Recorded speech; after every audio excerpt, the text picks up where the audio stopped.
You're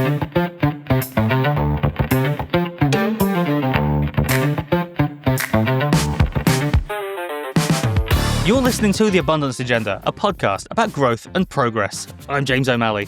And for the third time in a row, because we're recording these before James goes on holiday, I am, yet again, Martin Robbins. This week, we're talking to an actual architect about all the heritage rules which are stopping him from creating. But first, let's talk Olympics. So, Martin, let's talk about the North. So this is the sort of cold, grim place north of Milton Keynes, right? There's a big wall, I understand, and some angry people talking about dragons or dead people. That's pretty much my experience.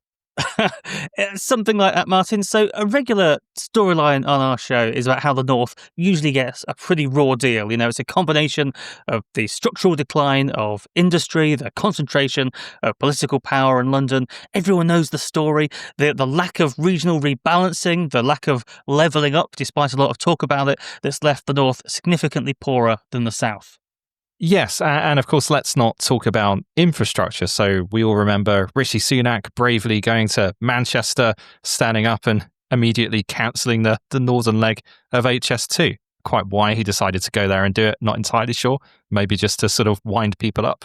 Yeah, I think that's lost to time now. So that's just the start of it, though. You know, we talked on this show as well about Northern Powerhouse Rail, which is this big plan that's been around for ages now that wants to improve rail connections between Manchester, Liverpool, and across the Pennines. You know, the plans have been on the drawing boards for literally ages.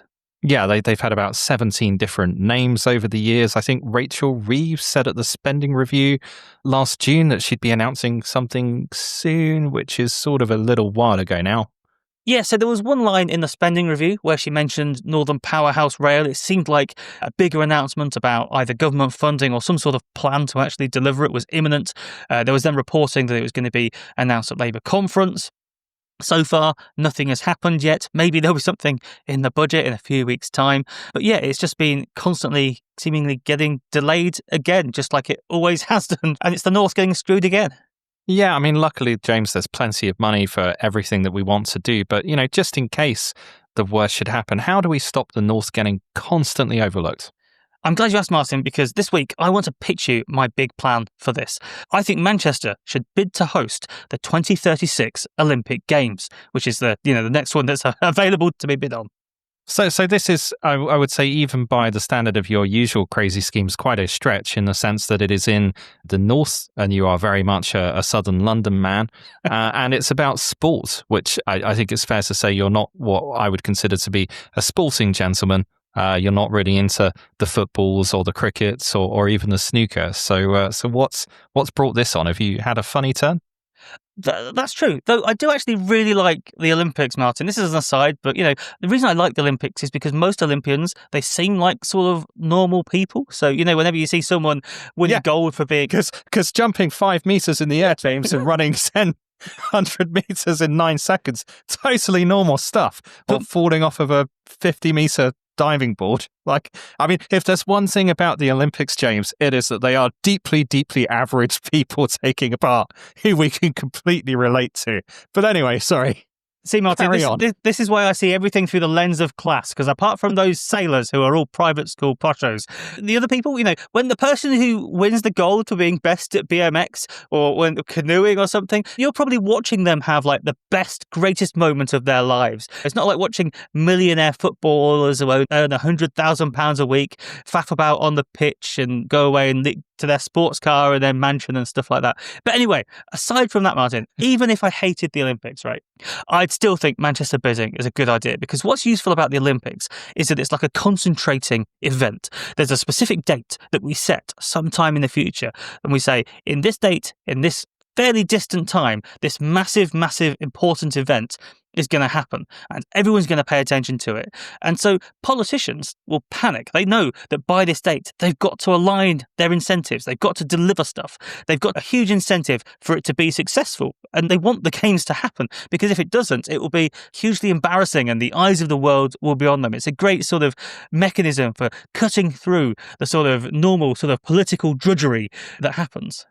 So I guess the question, though, would be why Manchester? Because if anything, if we look at the last 10, 15 years, Manchester and indeed Birmingham, which is sort of near Manchester, relatively speaking for us in the south, they've been doing pretty well. There's been a lot of development, a lot of growth there. Manchester, some of that comes from improvements to its public transit as well. Weren't there already plans to redevelop the area? Why do we need the Olympics as well? So clearly something is still not quite working in and around Manchester, hence why Northern Powerhouse Rail seems to be still struggling on, even if it does get announced, even if the funding does get put up, even if Rachel Reeves comes out into the Commons waving a flag saying Northern Powerhouse Rail. It's still going to take, a decade or more to deliver, and in that time politics happens, as we've seen with HS2. Things can get cut and shrunk and disappears, and things can go away. So you need that sort of commitment mechanism to actually make it happen. It's a bit like how on the side of my fridge I've got a whiteboard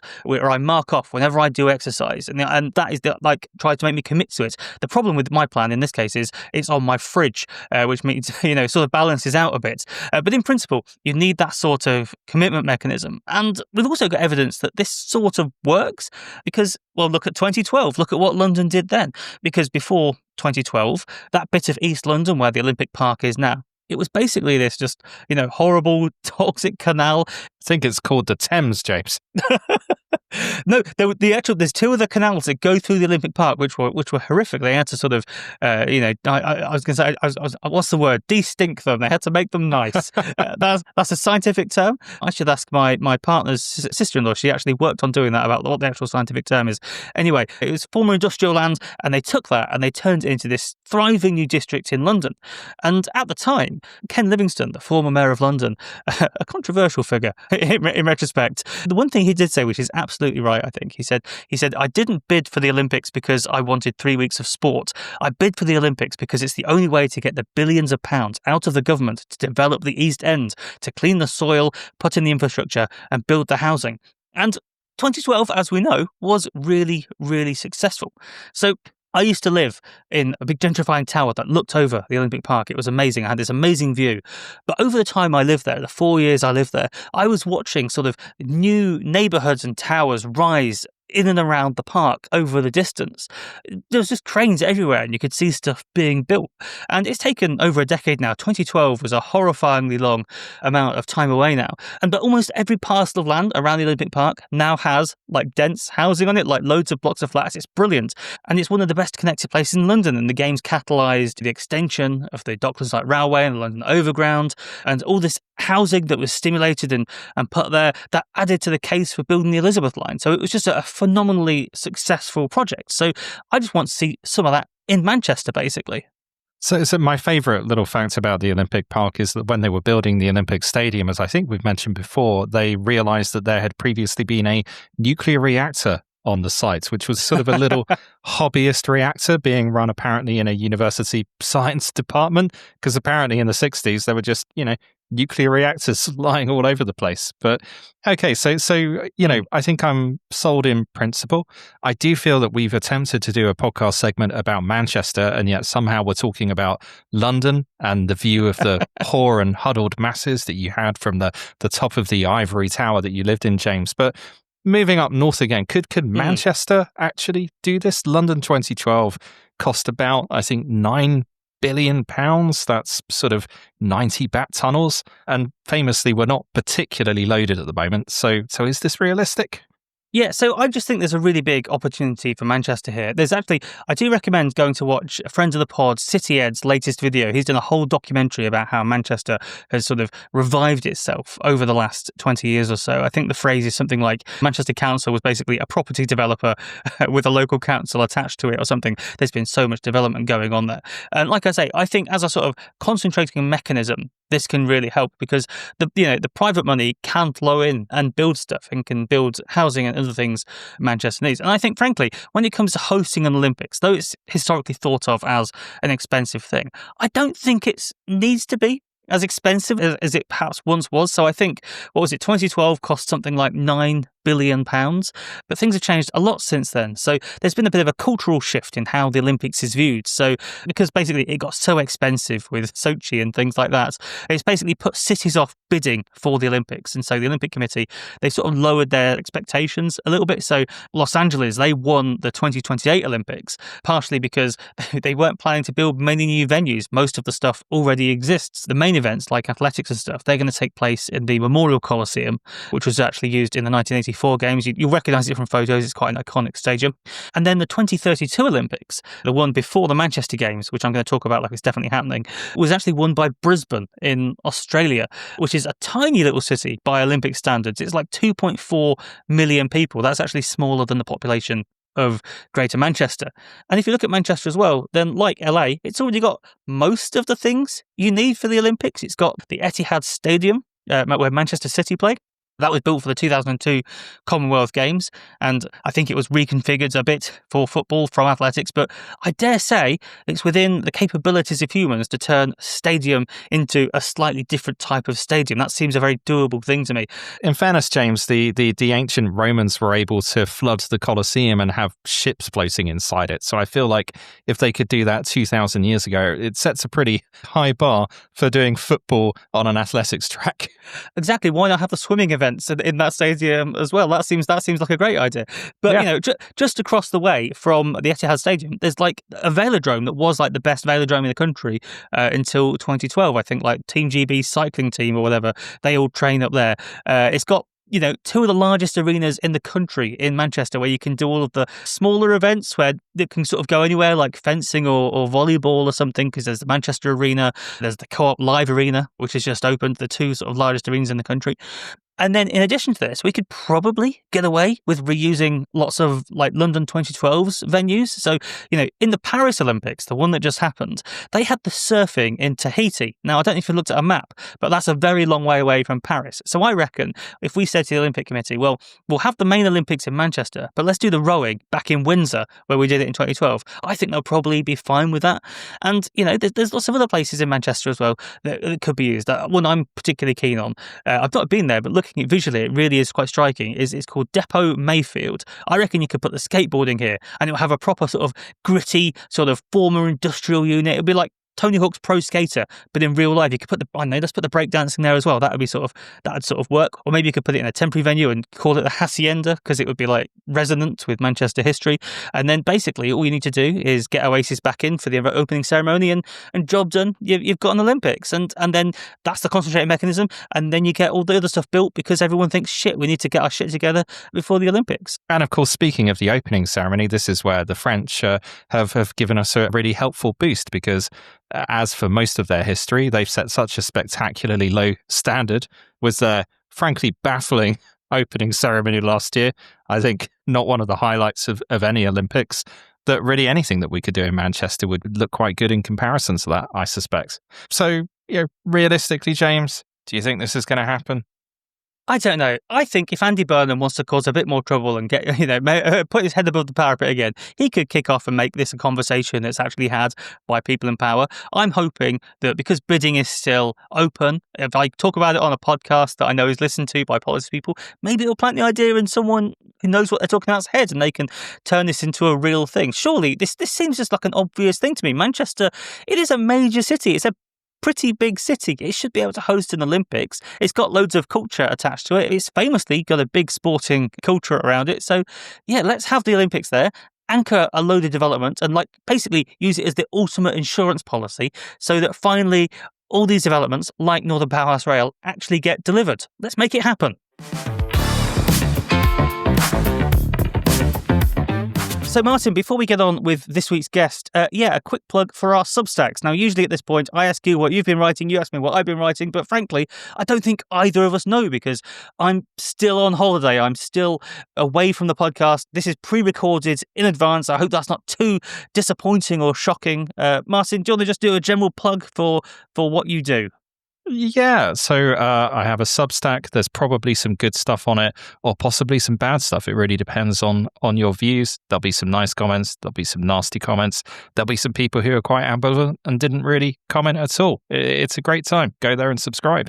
there you go. You've got to go and click the links to find out the real truth of what's going on. So yeah, links are on abundancepod.com. I've got some guest posts going up on my Substack as well. Maybe there was something there by the time you're listening to this. But now let's get to this week's guest, and it's a very fun one this week. We've been speaking to a friend of ours called Ivan Jordan, who is an architect down in Exeter, and we wanted to talk to him because he's actually involved in actually building stuff. We talk every week about how more houses are quite a good idea, but he actually builds houses. He actually designs them and makes them work. And he's got a fascinating story to tell us about how all of the rules around heritage and listed buildings and so on, basically, I dare say, are constraints on some of his creativity. So yeah, here's our chat with Ivan Jordan.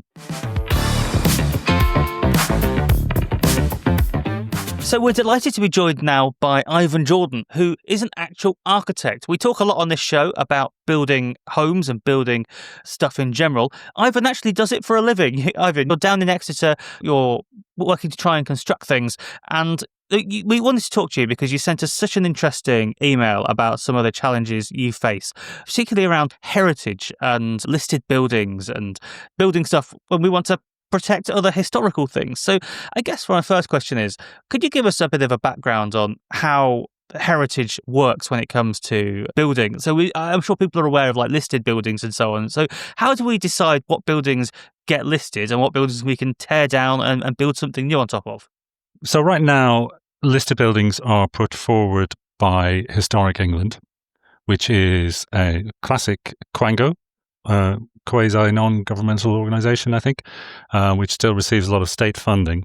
Last year, they, as I'd say in the year 24 to 25, I think, or maybe the year before, I think it was 1,002 listings were added to the national list. Their boast being that 99% of their recommendations to the Department of Culture, Media and Sport. So they put the recommendation through, and then that gets rubber stamped, and what they're saying is that 99% of their recommendations. An interesting one off their website is that they have increased the listing on a church which features on a Chemical Brothers record. Anyone knows the Chemical Brothers?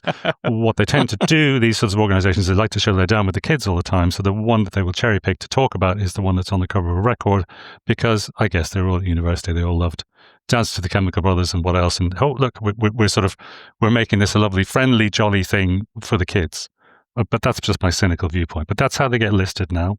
So essentially, if James was in charge of Historic England, all the sort of Scar locations would be sort of, I don't know what features on Scar albums, James, but I suppose it'd be like all of Coventry, wouldn't it? You know, yeah. that would be like I know buildings there. We need to preserve it exactly as it was in the 1980s. Yeah, or Handsworth, if you were a Steel Pulse fan as well. The Handsworth Revolution actually meant. Yeah.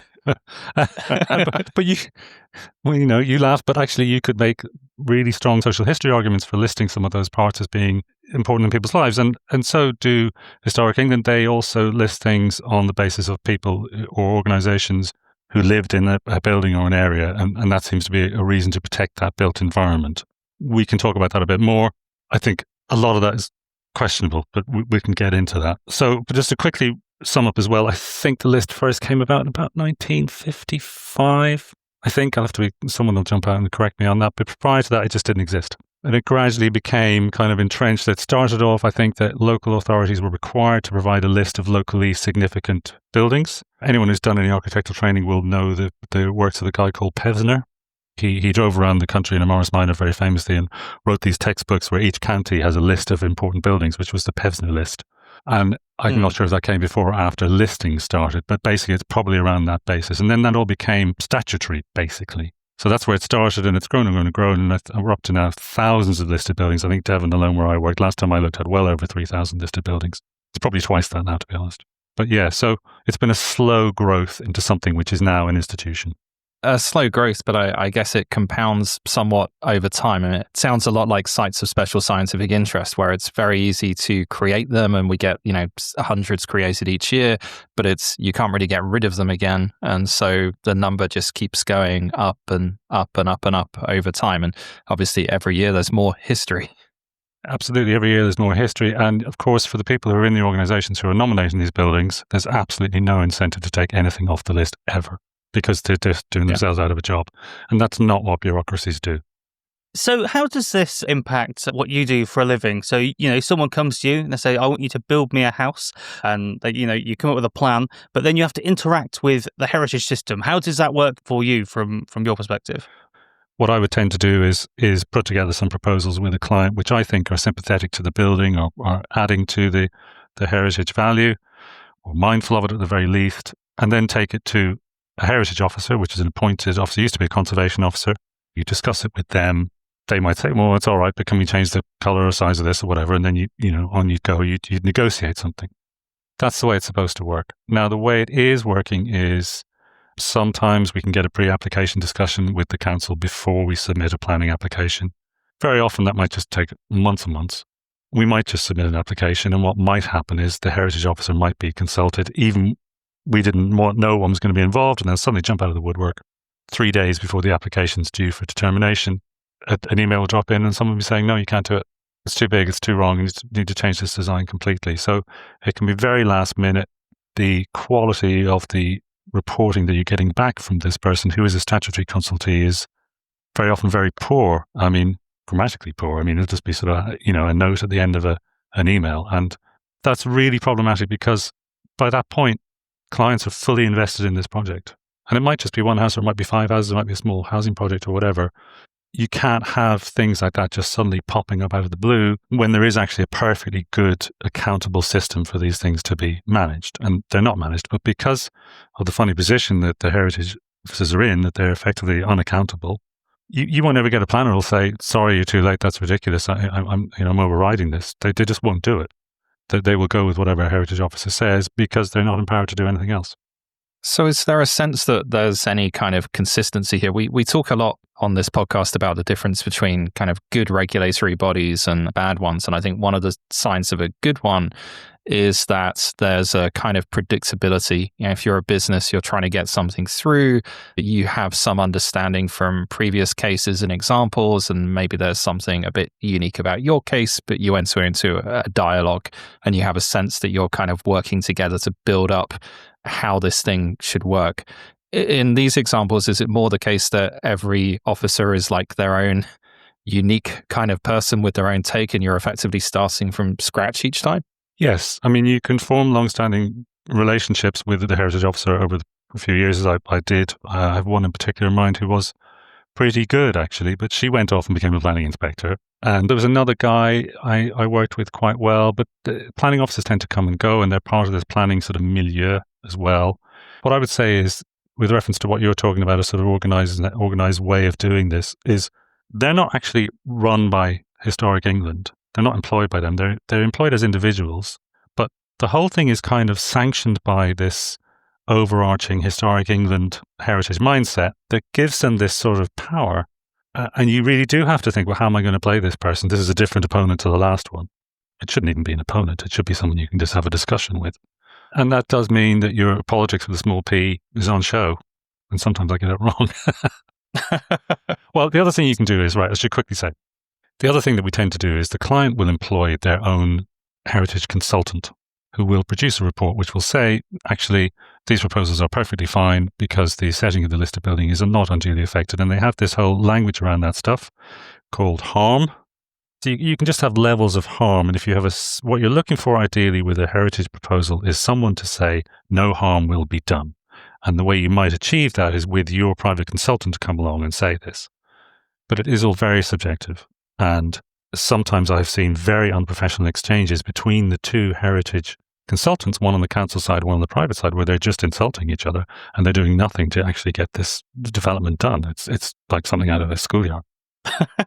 So how do you think this could work better if you were in charge of designing the system? So I think everyone listening would probably say we need to have some protections for old buildings, surely? I mean, I don't want to knock down Westminster Abbey. I'm very pro-housing, but I also think, it's probably quite nice that we keep Westminster Abbey around. So on the one hand, we need some sort of law to protect stuff like that. Well, on the other hand, maybe we can argue more about the churches on album covers.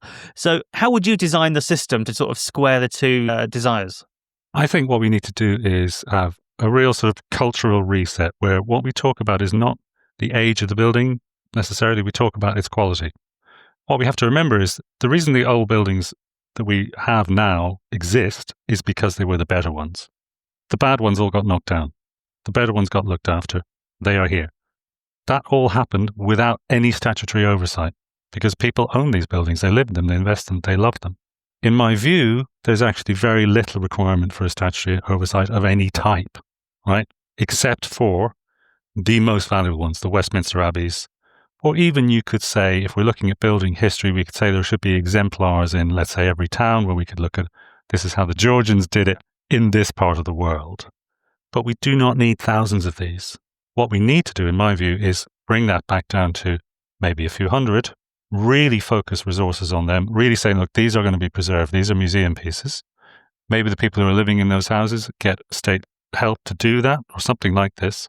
And the rest of it, no, we just got to cut them off, let them go. I'm not saying demolish. Well, maybe in some cases do demolish. We just don't need what we have to. Again, I'll just return to that point. I'm trying to make a distinction between a building which is being preserved because it's old and a building which is being preserved because it's good.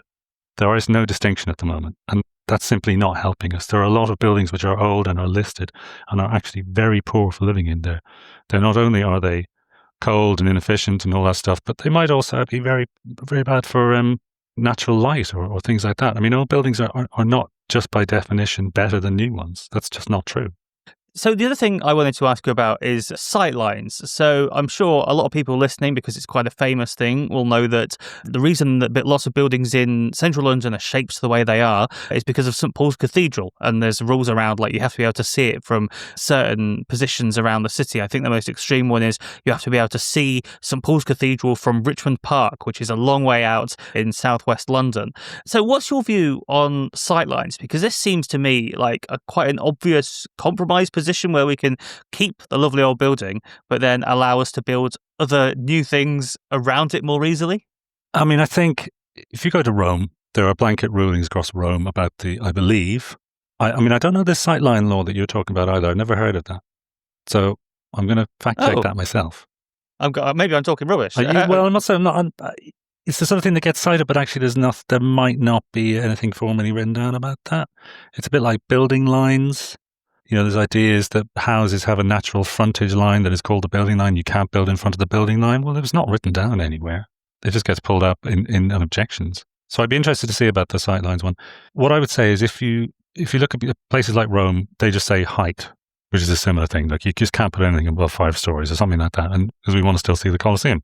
Okay, fair enough. But in my view, what this really comes onto is this idea about being in the setting of a listed building. No, that's ostensibly on the face of it. That's fair enough, isn't it? Look, you've got a beautiful listed building. It has a setting.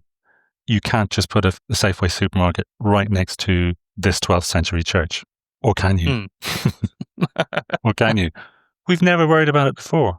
You go to somewhere really ancient, like Rome, for example, you will find piazza with 4 churches looking at each other from 2 or 3 meters, well, not quite that close, but right up against each other in such ways that the facade, their front elevation, which is designed with this, let's say, a beautiful Baroque symmetrical thing, is completely ruined by this, 15th century addition just next to it. But that's part of the mix. This idea that we're now protecting things and everything around them is just like we've never done it before. Why is this going to actually make things better for us? Particularly when we talk about an abundance agenda, I think all that stuff has to go, to be honest. I think that there's an interesting sort of subtext, I guess, behind that as well, which you talked earlier about houses effectively being kept as a kind of museum piece. And that's essentially what we've done is we've turned parts of the UK into almost a kind of museum. Yeah. But there's a kind of political or cultural mix behind that as well, because there's a sense that, well, someone at some point decided that a certain set of kind of values or ideas or a particular idea of England is what justifies inclusion in this, Museum of England. So you've talked a little bit about how you think buildings could be classified, according to quality. But is there kind of a political dimension or like a bias in terms of how these sorts of museum pieces have been selected in the past? So I think that's probably true. I mean, the listing notes, the Historic England hold the listing notes. So if you hear about a listed building, you can go up there and you can see the notes that originally applied to it. And it would typically say something like, it's of merit because there was a pig shed around the back there and there's a nice bit of stone detailing here or there. It would just give you a quick detail as to why this building is listed. And sometimes next to nothing. And I think I'm tempted to go full Marxist on this and say, I'm not a Marxist, but that it's Downton Abbey. Really, that's what's going on, is that as a national identity, we're very much tied to our heritage, and people just can't see, for example, the Buckingham Palace, right, is actually a minger of a building. I mean, it's a mess, right? It's a large square. It's a large square. Let's be honest. When you get past the facade, it's just a mess. Diana said it was awful to live in. It was cold and dark. But this is a national institution, so I'm not going to suggest we knock down Buckingham Palace. It's not going to happen, right? But are we protecting that because of the quality of the building? No, probably not. And to be fair to the list assistant, they're saying, well, no, we might be listing because of all sorts of other significances that that building might have. And I just think that's really questionable. I think right now we've got a huge housing shortage. We need to be a lot more certain, a lot more accurate, a lot more reasonable about why we're doing this. Why are we protecting these things? And again, I think a lot of the time it's going to come down to, well, it's an old building. And very finally, is there any way we can know what sort of buildings are going to stand the test of time? Like, you know, we can walk around today and look at like brutalist buildings from the 1960s and think, oh, look at those ugly buildings. What a mistake. And I'm aware a lot of people like brutalist buildings, but I'm pretty sure all of those people are basically our core demographic and nobody else actually does like those sorts of things. So can we be confident what we're building today is going to last, or are we going to look back at the new flats, which we want for political reasons, we want because we want people to have a home today? Are people going to look back in 30, 40, 50 years' time and say, oh, what were they thinking? Those are hideous. It's possible, isn't it? And if so, that's too bad. They're going to have to go. I think there's got to be a distinction made between what we are talking about in the abundance agenda is the quality of the living environment of the buildings themselves in terms of their space, in terms of their heat, their efficiency, all that sort of stuff. And I would argue there's still a lot more to be said on that too. It's not enough just to put up 1 million flats. They have to be, and they can be, and they are actually pretty good. Whether they will then carry sufficient architectural merit to be listed, some may not. I mean, I think the brutalist thing is for me, oh gosh, I went to see this guy who'd done a final piece for his fine art degree about brutalist buildings a few years ago, and he was talking about a building that wasn't actually brutalist anyway. You know, I don't want to be a pedant about this, but this has become a bit of a bandwagon. But we're going to go back to that. Brutalism actually was a satirical term that was applied to some buildings in a campus up north by someone. Well, it doesn't matter because brutalism means brutalism now. But it's, for me, okay, look, I think it's great that a lot of mid-20th century buildings are being listed. Some of them are. Plymouth City Council, for example, is quite a notable example. Now, when you look at the language then that was applied for that, yes, we can actually see that we can say why it's of merit. We can place it within an architectural discourse or a school, or we can say, you know, well, this is a building is actually a nod to, you know, Mies van der Rohe or whatever. So yes, we've got all that language done. And I think going forward, actually, I think that is quite healthy in terms of the buildings that we build now, that we protect. So I think there is an interesting thought experiment to be made about the Gherkin, which is a Norman Foster building. Not all his buildings are good. I think the Gherkin is beautiful. Now, would that be worthy of a listing? Well, I think so. At the time, it was talking about having environmental credentials. It wasn't sort of a climate neutral, but there was going to be a green building. Well, that's a bit questionable, but at least it was referencing that language. It was very early in that. It was definitely a step on from what we call the high tech. So there's the Lloyd's building was the high tech movement of the 80s and 90s. This is into a new generation of these buildings. It's very expressive. It's got huge. Definitely got to list that one. Now, what would happen if, heaven forbid, a bomb went off and the Gherkin got destroyed? Would we rebuild it exactly as it is? I don't think we would. I think we'd say, that was a cracker, but we've got the 3D models, we'll build something better this time. Whereas, if you were to look at an equivalent building from 1750, the majority of voices would want that rebuilt exactly as it was, without any of that, you know, really quite careful sort of deliberation about why it is of a merit in the first place. So I think there's a real massive disconnect there. And the question you ask is how we know? Well, we know now because we know how to build things. We've got a really good handle on history, got a really good handle on what's going forward. Whereas versus this sort of rather amorphous just view of, oh no, I need that thing back as it was. It's about change and fear of change as well, I think. Essentially, the corollary of your thought experiment is the Houses of Parliament, Westminster Absolutely. Palace, right? A terrible building, probably going to burn down at some point soon. If it does, it wasn't our fault. We didn't predict that. It's just, seems quite likely given the state of it. And again, exactly what you're saying, like a real aversion to moving out of it even temporarily or replacing it with something better, even though it's horrendous to work in by all accounts.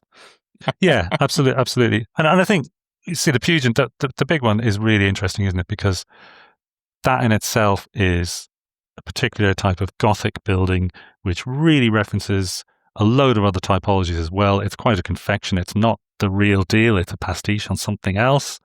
So in a sense, yeah, I absolutely agree. I think if that was to burn down, we should just do something new for sure, but that's not going to happen.